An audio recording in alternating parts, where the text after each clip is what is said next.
भक्तजनों, माताओं, बहनों, सादर जय श्री कृष्ण। हमारे YouTube चैनल में आप सभी का बहुत बहुत स्वागत है। मैं हूं आपके साथ आचार्य धर्मेंद्र शास्त्री। आज हम आपको माघ माह के कृष्ण पक्ष की मौनी माघी अमावस्या के विषय में संपूर्ण जानकारी देने जा रहे हैं। मौनी माघी अमावस्या के दिन क्या करना चाहिए, क्या नहीं करना चाहिए तथा इस दिन पितृदोष शांति के लिए आपको कौन कौन से उपाय करना चाहिए जिससे आपके पितरों को परम शांति प्राप्त हो और आपके घर परिवार के संपूर्ण पितृदोष समाप्त हो जाए। और मौनी माघी अमावस्या की कथा किस प्रकार रहेगी, इस अमावस्या का क्या महत्व है, धर्म ग्रंथों और पुराणों में इस अमावस्या के विषय में क्या क्या बताया है, ये सब कुछ हम आपको इस वीडियो में बताएंगे। तो आपसे अनुरोध है कि इस वीडियो को अंत तक जरूर देखिएगा और अधिक से अधिक लोगों को शेयर भी करिएगा। तो सबसे पहले आपको और आपके पूरे परिवार को मौनी माघी अमावस्या की बहुत बहुत शुभकामनाएं और बधाइयां। भगवान लक्ष्मी नारायण का भरपूर आशीर्वाद आपके जीवन पर, आपके परिवार पर सदैव बना रहे। आप सभी पूरे परिवार के साथ में सुखी रहें, स्वस्थ रहें, व्यस्त रहें और मस्त रहें। हमारे सनातन धर्म में प्रत्येक वर्ष में 12 महीनों में अलग अलग अमावस्या आती है, यानी प्रत्येक माह के कृष्ण पक्ष में जो अंतिम तिथि होती है उसे अमावस्या कहा जाता है। और प्रत्येक अमावस्या का अपना अपना अलग अलग महत्व धर्म ग्रंथों और पुराणों में बताया है। जैसे कि सोमवार के दिन जो अमावस्या आती है उसे सोमवती अमावस्या कहा जाता है। वहीं जो शनिवार के दिन अमावस्या आती है उसे शनिश्चरी अमावस्या कहा जाता है। और मंगलवार के दिन अमावस्या जो आती है उसे भौमवती अमावस्या कहा जाता है। इसी प्रकार माघ माह में जो अमावस्या आती है उसे माघी अमावस्या तथा मौनी अमावस्या कहा जाता है। इस बार मौनी माघी अमावस्या का जो महापर्व है, चूंकि यह अमावस्या बड़ी अमावस्या के रूप में मानी जाती है और इस दिन पितरों की शांति के लिए विशेष कर्म किए जाते हैं, पिंडदान किए जाते हैं, श्राद्ध कर्म किए जाते हैं तथा पितरों की शांति के लिए अनेकों प्रकार के उपाय भी किए जाते हैं। और घर परिवार की सुख शांति के लिए, समृद्धि के लिए अनेक प्रकार के उपाय तथा इस दिन टोने टोटके भी किए जाते हैं। इस बार मौनी माघी अमावस्या का जो महापर्व है वो 11 फरवरी 2021 गुरुवार के दिन है। अमावस्या तिथि का जो प्रारंभ होगा 10 और 11 की रात्रि 1:08 से अमावस्या तिथि प्रारंभ हो जाएगी, जो कि 11 और 12 की जो मध्य रात्रि होगी उस दिन 12:34 तक अमावस्या तिथि रहेगी। यानी मध्याह्न व्यापिनी तथा सूर्योदय व्यापिनी दोनों ही अमावस्या एक ही दिन रहेगी।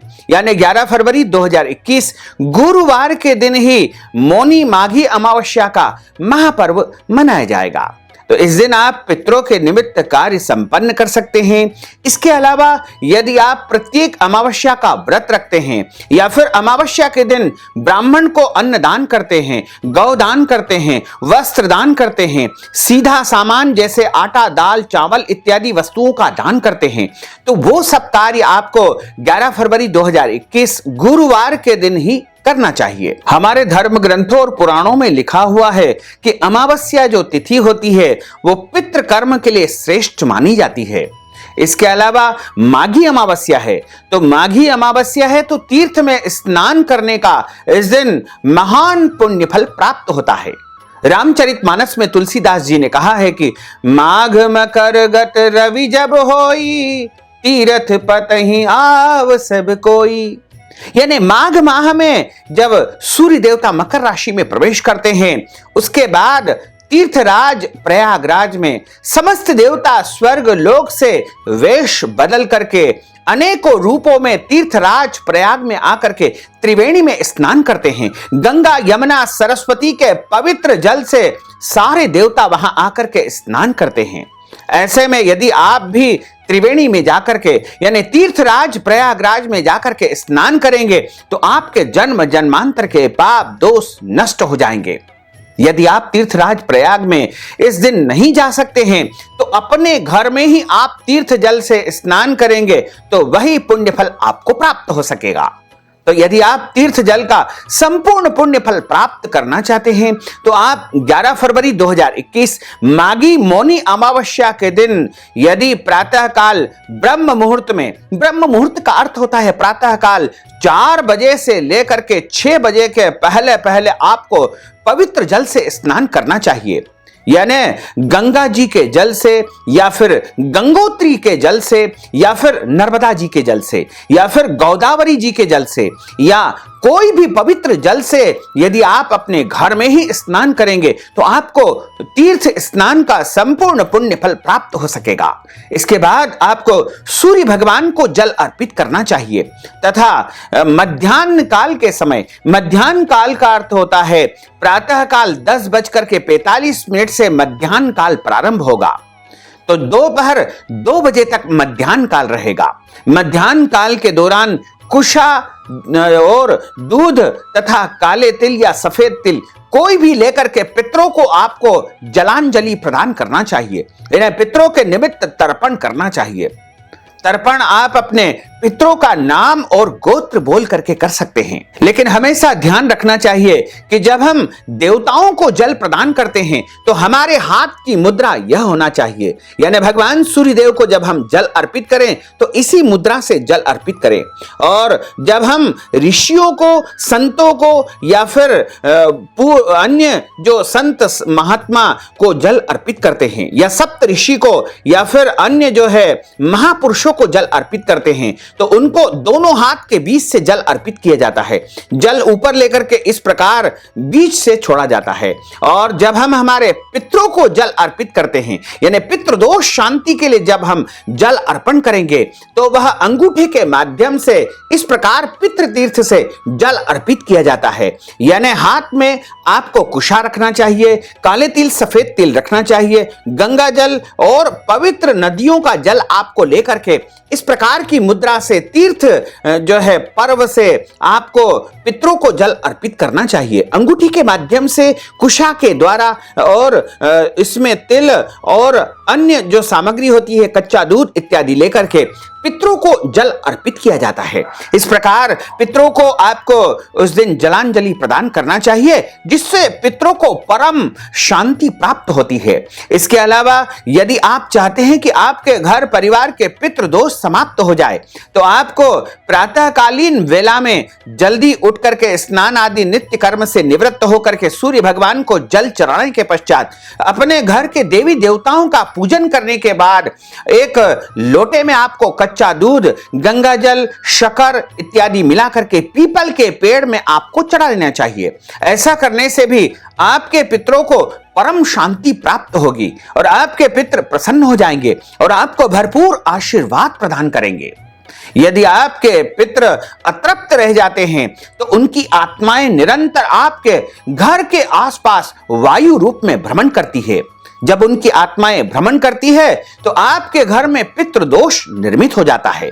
इसके अलावा जो भी हमसे परिजन जैसे हमारे कोई भी मित्र होते हैं या रिश्तेदार होते हैं या जान पहचान वाले या अन्य कोई भी परिचित जिनकी मृत्यु हो जाती है, यदि उनकी आत्मा का मोक्ष नहीं होता है तो उनकी आत्माएं हमारे आसपास, हमारे घर के, हमारे निवास के आसपास वायु रूप में भ्रमण करती रहती है और उनकी अतृप्त आत्माएं आपसे अपेक्षा रखती है, वो आपको जलांजलि प्रदान करेंगे या फिर आप उनको जो है धूप के माध्यम से भोजन पदार्थ अर्पित करेंगे।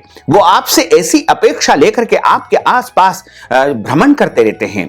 ऐसे में यदि आप उनको तृप्त करना चाहते हैं तथा अपने समस्त पूर्वजों को आप तृप्त करना चाहते हैं तो आप दक्षिणाभिमुख होकर के अपने घर में जो पानी का मटका या पानी का घड़ा रखा जाता है वहां पर आपको गोबर से लीप करके या पोछा लगा करके और गाय के गोबर के कंडे की अग्नि प्रज्वलित करके वहां पर आपको स्थापित करना चाहिए। उसके बाद एक रोटी आपको बिना नमक की तैयार करना है और उसको ठंडी करके उसमें थोड़ा सा गुड़ और घी मिला करके आपको अच्छी प्रकार से उसका मिश्रण तैयार कर लेना है। यानी बिना नमक की रोटी आपको चूरा कर लेना है, उसमें थोड़ा सा शुद्ध घी, संभवतः प्रयास करिएगा कि गाय का घी ही उसमें मिलाएं और थोड़ा सा गुड़ उसमें मिला दीजिएगा। उसके बाद उसका जो मिश्रण आपने तैयार किया है उसको आहुति के रूप में, यानी अग्नि जो आपने प्रज्वलित की है, जो घड़े के पास में आपने किसी भी हवन पात्र में या मिट्टी के बर्तन में आपको उसको रख देना है। ये नहीं हो तो आप ईंट के ऊपर या फिर एक कवेली के ऊपर भी उसको अग्नि को रख सकते हैं। इसके बाद 5 आहुति के रूप में, यानी पितरों को हमेशा आहुति इस उंगली से दी जाती है। ध्यान रखिएगा कि यह उंगली जो होती है यह पितरों की उंगली बताई गई है और यह उंगली देवताओं की बताई है। जब हम पितरों के कर्म करते हैं तो हमको इसी उंगली का प्रयोग करना चाहिए। जब देवताओं को आहुति प्रदान करते हैं तो इस उंगली का प्रयोग करना चाहिए। तो इस उंगली के माध्यम से आप बिना नमक की रोटी, गुड़ तथा घी का जो मिश्रण आपने तैयार किया है उसको लेकर के आप पितरों का स्मरण करते हुए इस प्रकार आपको आहुति प्रदान करना है। 5 आहुति में संपूर्ण रोटी और गुड़ तथा घी का मिश्रण आपको अर्पित कर देना चाहिए। जब आप आहुति प्रदान कर दें उसके बाद हाथ में जल लेकर के, यानी गंगा जल या पवित्र जल लेकर के, और अंगूठे के माध्यम से उस अग्नि के आसपास आपको इस मुद्रा से जल घुमा देना है तथा समस्त पितरों से, पूर्वजों से आपको हाथ जोड़ करके प्रार्थना करना है कि हे पितृ देवताओं, आपके निमित्त हमने धूप प्रदान की है, आप इसको ग्रहण कीजिएगा। और जिस विधि से हमने आपको तर्पण बताया है उस विधि से आपको इस प्रकार जलांजलि, कुशा, तिल और कच्चा दूध और जो है शुद्ध जल, गंगा जल से तर्पण आपको करना चाहिए। इन 2 विधि का यदि आप प्रयोग करेंगे अमावस्या के दिन तो निश्चित मानिएगा कि आपके पूर्वज, आपके पितृ आपसे बहुत प्रसन्न होंगे और तृप्त होकर के जाएंगे और आपको भरपूर आशीर्वाद प्रदान करेंगे और आपके घर परिवार के समस्त पितृ दोष समाप्त हो जाएंगे। इसके अलावा एक और सटीक उपाय है।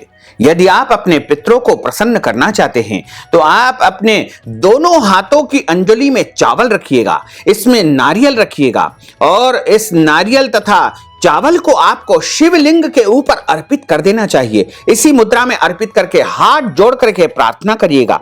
इस उपाय को आप अमावस्या के दिन प्रातः काल कर सकते हैं, दोपहर के समय कर सकते हैं या फिर रात्रि के समय भी कर सकते हैं।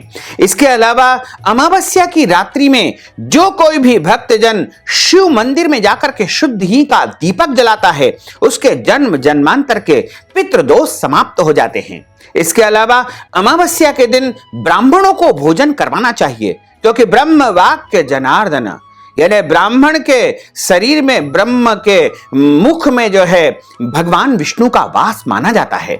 और जब आप ब्राह्मणों को तृप्त करेंगे तो आपके पितृ तृप्त हो जाएंगे। तो आप यदि अपने पितरों को प्रसन्न करना चाहते हैं, अपने पितरों को तृप्त करना चाहते हैं, तो आपको अमावस्या के दिन 1 ब्राह्मण को भोजन करवाना चाहिए, 5 ब्राह्मणों को भोजन करवाना चाहिए, 11 ब्राह्मणों को भोजन करवाना चाहिए। यथाशक्ति भोजन करवाने के बाद उनको दक्षिणा देना चाहिए, वस्त्र दान करना चाहिए। यदि आपकी श्रद्धा है तो उनको स्वर्ण दान भी आप कर सकते हैं, गौ दान भी कर सकते हैं, क्योंकि अमावस्या के दिन जो कुछ भी आप श्रद्धा से, भक्ति से और अपनी हैसियत से दान करेंगे वो सीधा सीधा आपके पूर्वजों को, आपके पितरों को प्राप्त होगा और आपके घर के, परिवार के समस्त पितृदोष समाप्त हो जाएंगे। जब पितृदोष समाप्त हो जाएंगे तो निश्चित तौर से आपकी उन्नति और प्रगति होगी। जीवन में अधिकतर जो समस्याएं उत्पन्न होती है, जो कठिनाई उत्पन्न होती है, जो रोग उत्पन्न होते हैं, जो पीड़ाएं उत्पन्न होती है, जो गरीबी या जो संघर्ष जीवन में होता है, उसका सबसे बड़ा यदि कोई कारण होता है वो पितृदोष होता है। क्योंकि पितृदोष के कारण जीवन में परेशानी और कठिनाई निरंतर उत्पन्न होती है और जब पितृदोष बढ़ता जाता है तो वह भयंकर से भयंकर रूप धारण करता जाता है। इसलिए आप अपने पितरों को तृप्त करना चाहते हैं, अपने पितरों को प्रसन्न करना चाहते हैं, तो हम जो उपाय आपको बता रहे हैं इनको अमावस्या के दिन अवश्य ही करना चाहिए। और ये मौनी और माघी अमावस्या बड़ा ही महान पर्व होता है और इस अमावस्या के दिन पितरों के निमित्त यदि आप कोई भी कर्म करेंगे तो निश्चित तौर से वो पितरों को प्राप्त होंगे और आपके घर परिवार के पितृदोष हमेशा हमेशा के लिए समाप्त हो जाएंगे। इसके अलावा पितृदोष शांति के लिए आप ब्राह्मणों को अमावस्या के दिन चावल का यदि दान करते हैं तो इससे भी आपके पितरों को परम शांति प्राप्त होती है। दूध का दान करना भी इस दिन परम कल्याणकारी माना गया है। इसके अलावा जो भी दान आपसे बन सके अमावस्या के दिन आपको जरूर करना चाहिए, क्योंकि अमावस्या दान का ही पर्व माना जाता है।